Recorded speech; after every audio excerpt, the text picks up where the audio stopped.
Hello everyone, welcome to this series on the history of English literature, and in this video we are going to discuss religious and didactic poetry in Middle English literature.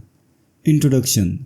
Religious and didactic poetry played a significant role in the literary landscape of medieval England, reflecting the period's deep religious convictions and its emphasis on moral instructions.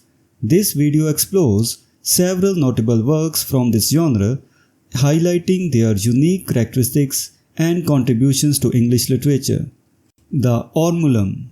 Written by a certain Orm around 1200, the Ormulum is an extensive religious work comprising approximately 10,000 lines, though it remains incomplete. This text is particularly notable for being preserved in what is likely the author's own autograph copy. The Ormulum's dialect is from the North-East Midlands, and it consists of a series of religious homilies directed at a fellow canon regular named Walter. The work lacks literary merit, characterized by monotonous rhythm based on the Latin septenarius containing 15 syllables per line. Despite its lack of literary quality, the Ormulum is unique for its complex spelling system, featuring frequent doubling of consonants. This spelling system has puzzled scholars, with no consensus on its exact interpretation. The repetitive nature of its meter is evident in lines like "Pis bok is nimanded Ormulum, forpi pat orm it wrote," translating to "This book is called Ormulum because Orm wrote it." The Owl and the Nightingale. The authorship of The Owl and the Nightingale remains uncertain, but it is believed to have been written in the early 13th century. This poem is a lively debate between the nightingale, symbolizing the lighter joys of life, and the owl, representing wisdom and sobriety. The poem is praised for its narrative skill, characterization, and sense of form, using short rhyming couplets and considerable expertise.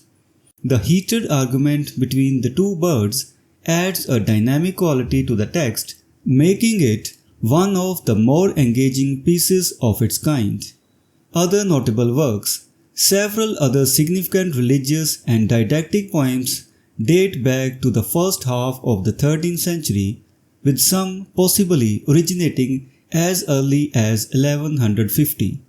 These include the Orison to Our Lady, Genesis and Exodus, the Bestiary, the Moral Ode, the Proverbs of Alfred, and the Proverbs of Handing.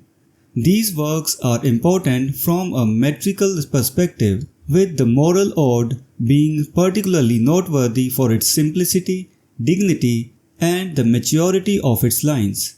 The Cursor Mundi.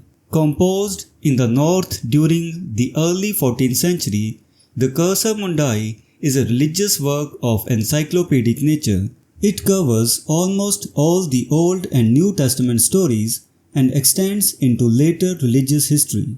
The poem displays considerable ability in handling extensive material and was immensely popular during its time, influencing some of the miracle cycle plays.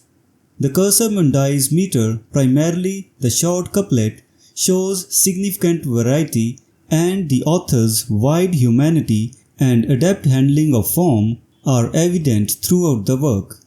Richard Rolle of Hampole. Richard Rolle of Hampole, who died in 1349, is one of the few medieval literary figures with well-documented personal details. Born around 1300 near Pickering in Yorkshire, Rolle was educated at Oxford and later became a hermit. His most important work is The Prick of Conscience, although its attribution to him is based on a statement by Lydgate and remains uncertain. The poem, drawing from the writing of the early church fathers, discusses the joys and sorrows of life as influenced by good and evil.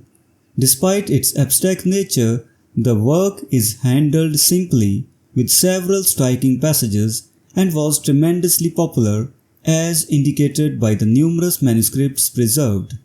Rolls meter is 4 stressed but irregular, with varying numbers of unstressed syllables reflecting the fluidity of his poetic form. Conclusion: religious and didactic poetry from the medieval period holds a significant place in the history of English literature. Works like Ormulum, The Owl and the Nightingale, and those by Richard Rolle showcase the diverse approaches of religious themes and moral instruction.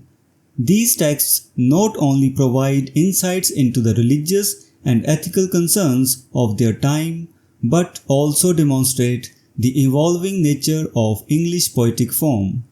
The influence of these works can be seen in later development of English literature, highlighting their enduring legacy. So this was the discussion on the religious and didactic poetry in the Middle English period.